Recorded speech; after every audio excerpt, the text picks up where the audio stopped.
Hello ಗುರುಗಳೇ, ಈ video ನೋಡೋದಕ್ಕೆ ಬಂದಿರತಕ್ಕಂಥ ಸಿಂಗಲ್ ಹುಡುಗರಿಗೆಲ್ಲರೂ ಕೂಡ ಸ್ವಾಗತ. ಸ್ನೇಹಿತರೆ, ಇವತ್ತು ನಮಗೆ ಆರುಕ್ಷ ಪಾಂಡೆ ಅಂತ 27ರ ವಯಸ್ಸು. ಈ ಒಂದು ಫೋಟೋದಲ್ಲಿ ನೋಡ್ತಕ್ಕಂತಹ ಅಪ್ಪಟ ಸಂಸ್ಕಾರವುಳ್ಳಂತಹ ಹೆಣ್ಣು ಮಗಳು ಇವಳು.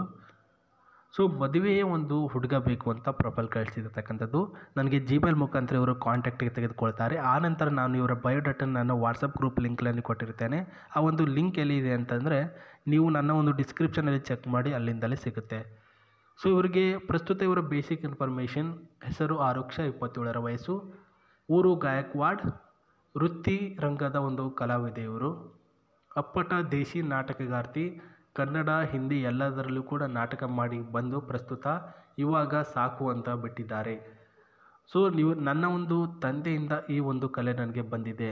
ಏನಂದರೆ ಸ್ನೇಹಿತರೆ, ಆರುಕ್ಷ ಅವರು ಪ್ರಸ್ತುತ ವೃತ್ತಿರಂಗ ಕಲಾವಿದೆ, ಅಂದರೆ ನಾಟಕಗಳಲ್ಲಿ ಅತಿ ಹೆಚ್ಚು ಪಾತ್ರಗಳನ್ನು ಮಾಡುವಂಥ ಒಬ್ಬ ಮಹಿಳೆ ಆಗಿದ್ದು, ಅಪಾರ 5ರಿಂದ 8 ವರ್ಷಗಳ ಕಾಲ ಆ ಒಂದು ಕೆಲಸ ಮಾಡಿ ಸದ್ಯಕ್ಕೆ ಬಿಟ್ಟು ಮದುವೆ ಆಗಬೇಕು ಅಂತ ತೀರ್ಮಾನ ಮಾಡಿರ್ತಕ್ಕಂಥದ್ದು. ಸೊ ಇದು ಅವರು ಹೇಳಿರ್ತಕ್ಕಂತಹ ಒಂದು ಬೇಸಿಕ್ ಇನ್ಫಾರ್ಮೇಷನ್. ಆ್ಯಂಡ್ ಇವರ ಹೆಚ್ಚಿನ ಇನ್ಫಾರ್ಮೇಷನ್ ನೋಡ್ಕೊಂಡು ಬರೋಣ. ಫೋಟೋನ ನೋಡೋಕೆ ಕ್ಲಿಯರ್ ಕಟ್ಟಾಗಿ. ಅಭಿನಯ, ನಾಟಕ ಜಾಸ್ತಿ ಮಾಡ್ತೇನೆ ನಾನು.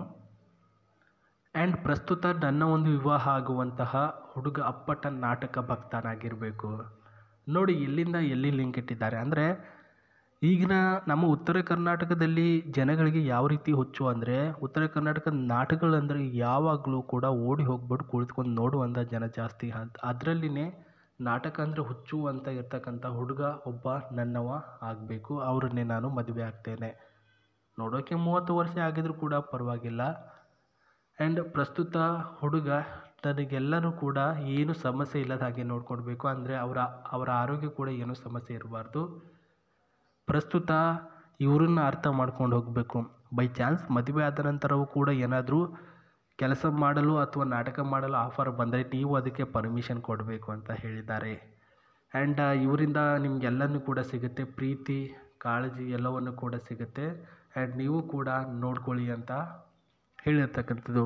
ಯಾರಾದರೂ ಒಳ್ಳೆಯ ಒಂದು ನಾಟಕ ಇಷ್ಟಪಡ್ತಕ್ಕಂಥ ಹುಡುಗ ಅಥವಾ ಅವ್ರನ್ನ ಇಷ್ಟಪಡ್ತಕ್ಕಂಥ ಹುಡುಗ ನೀವೇನಾದರೂ ಆಗಿದ್ದರೆ ನಿಮ್ಮ ಬಯೋಡಾಟಾಗಳನ್ನು ಸೊ ಈ ಒಂದು ಕಮೆಂಟ್ ಬಾಕ್ಸಲ್ಲಿ ಬೇಗ ತಿಳಿಸಿಕೊಡಿ. ಅಲ್ಲಿಂದಲೇ ಅವರು ನಿಮಗೆ ರಿಪ್ಲೈ ಮಾಡ್ತಾರೆ. ಇಲ್ಲಾಂದರೆ ಡಿಸ್ಕ್ರಿಪ್ಷನಲ್ಲಿ ಗ್ರೂಪ್ ಲಿಂಕ್ ಕೊಟ್ಟಿದ್ದೇನೆ, ಅಲ್ಲಿಂದಲೂ ಕೂಡ ಜಾಯ್ನ್ ಆಗಿ. ಅವರ ನಂಬರ್ ಕೂಡ ಅಲ್ಲೇ ಇದೆ. ಆ್ಯಂಡ್ ಇವರು ಬಂದುಬಿಟ್ಟು ಡೈಲಿ ಆ ಒಂದು ಕೆಲಸಕ್ಕೆ ಹೆಂಗೆ ಹೋಗ್ತಿದ್ರು ಅಂದರೆ, ಈ ಒಂದು ಕಾರ್ ಏನು ನೋಡ್ತಿದ್ರೆ ಇದರಲ್ಲಿ ಹೋಗ್ತಾ ಇರೋದು ಸ್ನೇಹಿತರೆ. MS ಸ್ಟ್ರಾಂಗ್ ಕ್ವಾಲಿಟಿನಲ್ಲಿ ಇರ್ತಕ್ಕಂತಹ ಈ ಒಂದು ಕಾರು.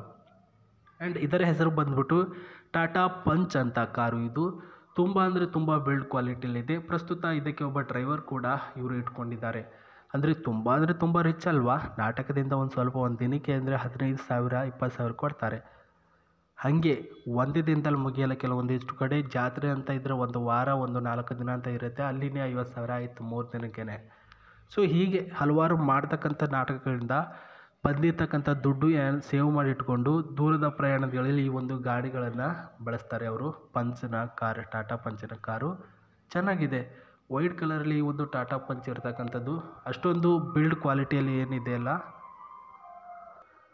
ಎಲ್ರಿಗೂ ಅವ್ರದ್ದೇ ಆಗಿರ್ತಕ್ಕಂಥ ಕೆಲವೊಂದಿಷ್ಟು ಕಾಳಜಿ, ಕೆಲವೊಂದಿಷ್ಟು ಪ್ರೀತಿ ಎಲ್ಲರೂ ಕೂಡ ಇರುತ್ತೆ. ಅದನ್ನು ನಿಮ್ಮಿಂದ ಎಕ್ಸ್ಪೆಕ್ಟ್ ಮಾಡ್ತಾರೆ ಅವರು, ಮತ್ತಿನ್ನೇನಿಲ್ಲ. ಚೆನ್ನಾಗಿರಬೇಕು, ನನ್ನ ಜೊತೆ ಚೆನ್ನಾಗಿ ಬರಬೇಕು, ನಾಟಕ ಮಾಡ್ತಿದ್ದೆ ಅವನ ಜೊತೆ ಏನು ಮಾಡ್ತಿದ್ದೆ, ನಾಟಕ ಮಾಡ್ತಿದ್ದೆ ಅವನ ಜೊತೆ ಏನು ಮಾಡ್ತಿದ್ದೆ, ಈ ರೀತಿ ಮಾತುಗಳು ಆಡೋದು ಬೇಡ. ಸೊ ನನ್ನನ್ನು ಕೂಡ ಅರ್ಥ ಮಾಡ್ಕೊಳ್ಬೇಕು. ನನ್ನ ಒಂದು ವೃತ್ತಿರಂಗ ಅದು ಕಲಾವಿದೆ ನಾನು, ಎಲ್ಲರೂ ಕೂಡ ಪರಿಚಯ ಮಾಡ್ಕೊಳ್ಬೇಕಾಗಿರುತ್ತೆ. ಅನುಮಾನ ಉಳ್ಳಂಥ ಹುಡುಗ ಸಿಕ್ಕರೆ ಇನ್ನೂ ಕೂಡ ಉತ್ತಮ. ನಾನು ಇದೇ ರೀತಿ ಇರಬೇಕು ಅದೇ ರೀತಿ ಇರಬೇಕು ಅಂತ ಬೆರಳು ಮಾಡಿ ಅಂತ ತೋರಿಸ್ತಾ ಇಲ್ಲ. ಪ್ರಸ್ತುತ ನನ್ನನ್ನು ಅರ್ಥ ಮಾಡ್ಕೊಂಡು ಹೋದರೆ ಅಷ್ಟೇ ಸಾಕು ಅಂತ ಹೇಳ್ತಾ ಇರೋದು. ನೋಡಿ ಸ್ನೇಹಿತರೆ, ಕಾರ್ ಇದೆ, ಆಸ್ತಿ ಇದೆ, ಅವರು ಕೂಡ ಚೆನ್ನಾಗಿದ್ದಾರೆ. ಆ್ಯಂಡ್ ಅವರಿಂದ ನೀವೇನು ಏನು ಎಕ್ಸ್ಪೆಕ್ಟ್ ಮಾಡ್ತೀರಿ ಎಲ್ಲನೂ ಕೂಡ ಸಿಗುತ್ತೆ. ಬಟ್ ನೀವು ಅವರನ್ನು ಏನು ಕೂಡ ಅನುಮಾನ ಪಡೆದೇ ಇರತಕ್ಕಂಥ ಹುಡುಗ ಆಗಿದ್ದರೆ ನಾನು ಹೇಳಿದ ರೀತಿಯಲ್ಲಿ ಕಮೆಂಟ್ ಬಾಕ್ಸಲ್ಲಿ ನಿಮ್ಮ ಮಾಹಿತಿಗಳನ್ನು ಶೇರ್ ಮಾಡಿ. ಇಲ್ಲ ಅಂದರೆ ಪ್ರಸ್ತುತ ಗ್ರೂಪ್ಗೆ ಜಾಯ್ನ್ ಆಗಿ. ಅಲ್ಲಿಂದಲೂ ಕೂಡ ಒಳ್ಳೆ ಹೊಸ ಪ್ರೊಫೈಲ್ಗಳು ಬರ್ತಾ ಹೋಗ್ತವೆ. ಅವರ ನಂಬರಿಗೆ ನೀವು ಕಾಲ್ ಮಾಡ್ಬೋದು. The choice of you. ನಾನು ಹೇಳುವಂತಹ ಧರ್ಮ ನಂದು, ಆಮೇಲೆ ಬಿಟ್ಟಿದ್ದು ನಿಮ್ಮದು. ಆ್ಯಂಡ್ ಈ ಒಂದು ಕಾರಿನಲ್ಲಿ ಇರ್ತಕ್ಕಂಥ ಸಿಸ್ಟಮ್ನ ತೋರಿಸ್ತೀನಿ ನೋಡಿ. ಎಲ್ಲ ಕಾರಿನಲ್ಲೂ ಒಂದೇ ಸೇಮ್ ಇರುತ್ತೆ, ಅದರಲ್ಲೇನು ಡಿಫ್ರೆನ್ಸ್ ಇಲ್ಲ. ಏನು ಹೊಸದಾಗಿ ಹೇಳ್ತೀಯಾ, ನನ್ನದೇನಿಲ್ಲ. ಅವರು ಹೇಳಿ ಅಂತ ಕಾರಣದಿಂದ ಹೇಳ್ತಿದ್ದೇನೆ ಹೊರತು ನನಗೆ ಹೇಳಲೇಬೇಕು ಅಂತ ಏನಿಲ್ವೇ ಇಲ್ಲ. ಸೊ ನೋಡ್ಕೊಳ್ಳಿ, ಇಲ್ಲಿ ಇರ್ತಕ್ಕಂಥ ಫ್ರಂಟ್ ಸೈಡ್ ಹೆಂಗಿದೆ, ಇಲ್ಲಿ ಒಳಗಡೆ ಕೂಡ ಫ್ರಂಟ್ ಸೈಡ್ ಇದೆ. ಸೊ ಇದು ತುಂಬ ಅಂದರೆ ತುಂಬ ಡೀಸೆಲ್ ಸೇವ್ ಮಾಡುತ್ತೆ. ಇದು 1,000 ರೂಪಾಯಿ ಡೀಸೆಲ್ ಇದರಲ್ಲಿ ಹಾಕಿದ್ರೆ ಅಪ್ ಟು ಇದು ಬಂದುಬಿಟ್ಟು 130 ಕಿಲೋಮೀಟರ್ವರೆಗೂ ಸ್ಪೀಡ್ ಲಿಮಿಟಲ್ಲಿ ಇದೆ ಸ್ನೇಹಿತರೆ. ಅಷ್ಟೊಂದು ಸ್ಪೀಡಲ್ಲಿ ಹೋಗ್ಬಿಟ್ಟು ಬರುತ್ತೆ ಅಂತ ಹೇಳಿದ್ದಾರೆ. ಆ್ಯಂಡ್ ಒಳಗಡೆ ಸ್ಮೂತ್ ಆಗಿರ್ತಕ್ಕಂಥ ಸೀಟ್ಸು ಆ್ಯಂಡ್ ಸ್ಲಿಪ್ಪಿಂಗ್ ಆಗಿರ್ತಕ್ಕಂಥ ಕೋಚ್ ಕೂಡ ಇದರಲ್ಲಿ ಆ್ಯಡ್ ಮಾಡಿದ್ದಾರೆ. ಈ ಒಂದು ಟಿ ವಿ ಸ್ಪೇಸ್ ಏನು ನೋಡ್ತೀರಾ 1.6 ಇಂಚಸ್ಸಿನ ಒಂದು ಟಿ ವಿ ಸ್ಪೇಸ್ ಇದೆ. ಸ್ಟೀರಿಂಗ್ ಸಿಸ್ಟಮ್ ಆಗಿರಲಿ ಮತ್ತು ಸೈಡಿನ ಒಂದು ಡೋರಿನ ಸಿಸ್ಟಮ್ ಆಗಿರಲಿ ಎಲ್ಲನೂ ಕೂಡ ಆಟೋಮೆಟಿಕ್ ಇದೆ. ನೋಡಿ ಹೆಂಗಿದೆ ಅಂತಂದರೆ ತುಂಬ ಚೆನ್ನಾಗಿದೆ. ನಾನು ಹೆಚ್ಚಿಗೆ ಏನು ಹೇಳಲ್ಲ, ಹೆಚ್ಚಿಗೆ ಹೇಳಿದರೆ ನೀವು ನನಗೆ ಹೋಗಿತ್ತೀರಾ. ನಾನೇನು ಹೆಚ್ಚಿಗೆ ಹೇಳಲ್ಲ, ಬರೀ ಅವರ ಕಡೆ ಗಮನ ಕೊಡಿ. ಒಳ್ಳೆಯದಾಗಲಿ. ನಮಸ್ತೆ.